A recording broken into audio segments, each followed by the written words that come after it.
Hotepu everyone. Today I'm going to decode for you the true meaning of this energy called Ausar and of this ceremony, the famous raising of the Djed column. Now this decoding may be surprising to many people because it's going to have you look at these images from a different point of view than you may be used to. Basically, Ausar here means these 5 things, meaning if ever you see his name in any text, if you replace his name with these 5 phrases, the text will become revealed to you. It will decode itself to you. So Ausar means your good DNA, your divine DNA. He is that part of your DNA, your family ancestral lineage, that has all the good traits, the nobility, the virtue, the honesty, the integrity, the spirituality, the humanitarianism, the community support energies, all the good in your DNA from back to the beginning of your lineage back in Africa is recorded by Ausar. Whereas your bad DNA, the drunks, alcoholics, the abusers, the two-timers, the liars, thieves, and the deadbeat dads and the awful mothers, all of that stuff was entitled Set, who was his enemy brother. All of your bad habits are called Set, your bad DNA habits from your people, and all of your good habits are called Ausar. He also means the ancestors' tree of life, what many call the Kabbalah. The Kabbalah is best used if you look at it from the point of view of the afterlife. What's really best, not for the living, but for the dead. I'll do a video on that at some point in the future, but you will find it's much more efficient, much more useful and utilitarian if you look at it from that point of view. He also means your 4 pillars chart shown here, which I'll discuss in a few moments. He also is code for feng shui, the science of looking at how environment and landforms and structures affect energy and moods and luck. And he also means Orion. Okay, now, if you use his name as these phrases, all will be easy to read about his hymns, his litanies, his scriptures, his texts, all so easy to read. He's essentially, though, your DNA, your good DNA. Okay? Now, this 4 pillars chart is shown here. It's called, in modern parlance, the Bazi chart of China. You may ask, how did I jump from Kemet to China? Well, the first Chinese were black people. The Chinese will tell you this. There are videos on YouTube where there's proof of geneticists, Chinese geneticists, showing that their original people were black. And Ausar was said to have gone around the world teaching spirituality, agriculture, and civilization to many people through lecture, song, and divine teachings. So this part of him, because he's called Orion, the word for Orion is Sahu, and the word Sahu means Orion, which means Ausar. It also means land, estate, property, territory, terrain, which is feng shui. The word Sahu means both the energy of DNA, of good DNA programming, and of programming territories, programming lands, getting the good quote-unquote DNA out of the land, which is called feng shui. Now, in the 4 pillar system, you have 4 pillars going this way, going vertically. 1, 2, 3, 4, the year, month, day, hour pillar. This system is called the Bazi, which means the 8 strokes, because you have 2 strokes per pillar. 1, 2, 3, 4, 5, 6, 7, 8. You start here, this is point 1, point 2, then 3, 4, 5, 6, 7, 8. What's striking about this four-pillar system, unlike the Western or even sidereal systems, this four-pillar system is very overtly focused on bloodlines. This year column is called the grandparents column, your bloodline. This is called the parents column, your bloodline. This is you, and this is your children's column, bloodlines. For a Neteru of DNA, he would have a system that will focus on bloodlines very, very directly. This horizontal row represents the yang, or the males, and this row here represents the yin, or the females. Therefore, if this is the grandparents, this is your grandfather, this is your grandmother. This is your parents' column of the month, this is your father, this is your mother. This is you, regardless of your gender, and this is your mate. This hour column is the children, these are your male children, this is your daughters, your daughter or your female children. Okay? Now, when you look at this column here, the Djed column, you notice 1, 2, 3, 4 crossbars. Okay? Just like there are 4 columns here. And then if you count on each side of them, there's 1, 2, 3, 4, 5, 6, 7, 8. 8 spaces among these 4 columns, these 4 rows. 8 strokes. So this column is the same thing as this, only shown in a more graphic form. Here we see the raising of the Djed column, which means you are raising your awareness, raising the energy up, stabilizing the energy of your 4-pillar chart.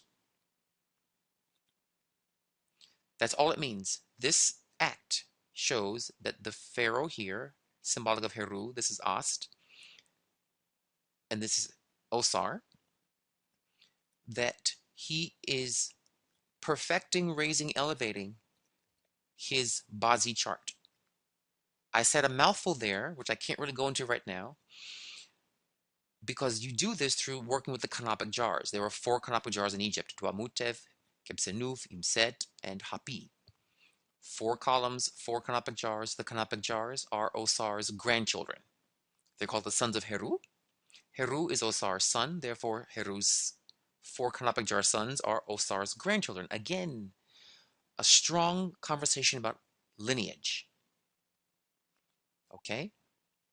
Now, even in the Yoruba system, Osar correlates to Obatala, who is invoked very heavily during pregnancy for the woman, and he's invoked to make sure the child is formed well and healthy in the womb. So this linking of him to DNA, genetics, lineage, community, all that is very, very rich in Africa. So notice, if we count from the bottom up, 1, 2, 3, 4. In this 4-pillar chart, this 3rd column is the most important one. This defines you. It defines the subject of the chart. Okay, so we have this area here, 1, with these little lines, then 2, then this 3rd area with the eyes, then 4. Note at the 3rd level, there are eyes appearing. In this system, at the 3rd column, this is the most important one to watch. Here they're saying you should watch for your personal self, especially the 3rd level up, or the 3rd column in. The correlates are so exacting. Why are there eyes on the 3rd column? Because the 3rd row is the one you have to watch the most carefully. It's you in your chart. Okay? So notice that the king has his hand near his phallus. The Queen Mother's hand is approaching his phallus. It's almost like a sexual union of the organs going on here, implying a fertility rite, DNA work going on here. All right. And here we have the king bringing cloths to the Djed column to wrap it. Cloth means to protect, to shield, to give form to something. So here he is protecting, shielding his destiny of his DNA through mastering his Bazi chart through acts such as Feng Shui, Qigong, Tai Chi, all those things that are used to keep the organs strong, the meridians strong. Okay?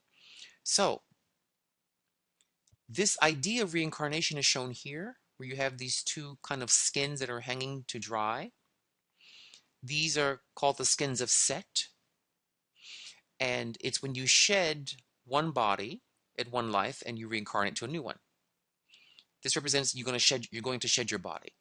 Here we have these flowers here aiming around his phallus area, resembling kind of a phallus. Here, the lotus is the phallus and testicles. Can be also linking to a uterus with the fallopian tubes, a very sexual symbology appropriate for the deity of fertility. So, this may be surprising to many of you, but I have worked this out over the last 2 years. When I received this information, I took many months to see, is it working? Is it holding water? And to my great surprise and joy, yes. When you study your Bazi chart, your 4-pillar chart, and you invoke Ausar to help you to purify the problems in your chart, the impurities of the chart, when you invoke him while looking at the constellation of Orion, and in fact, Os represents the star Sirius. So here we have Sirius and Orion going on here, and he's raising his Orion chart called the Bazi system of the meridians.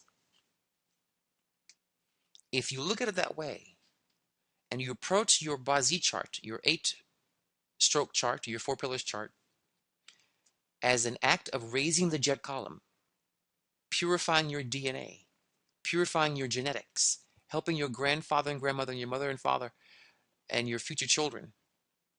The symbology goes very deep beyond this. For example, the grandparents column can also mean your general environment, like the country you're born in, the culture you're born in, your upbringing energies, okay, which kind of grandparent you, so to speak. It goes on and on and on, the levels of meaning here. But I wanted this video to introduce you to the meaning of the raising of the Djed column. And very quickly, you'll often see on top of the Djed column this symbol of Amun, this double this double feather crown, the sun disk. These feather crowns represent that you can reprogram things. Amun means I can reprogram things. My programs aren't locked forever into one way. They can be altered. You can bend your DNA. And the sun disk represents the gathering of life force that you get through what's known as Qigong or yoga exercises to help you change your DNA. Okay, it's saying if you relax, Amun means if you relax and go into possibility world full of exercise, yoga, that kind of thing, you can reprogram yourself and bend this chart for the good, to the positive, to the good DNA. Okay? Here he's holding these two symbols, the flail and crook here.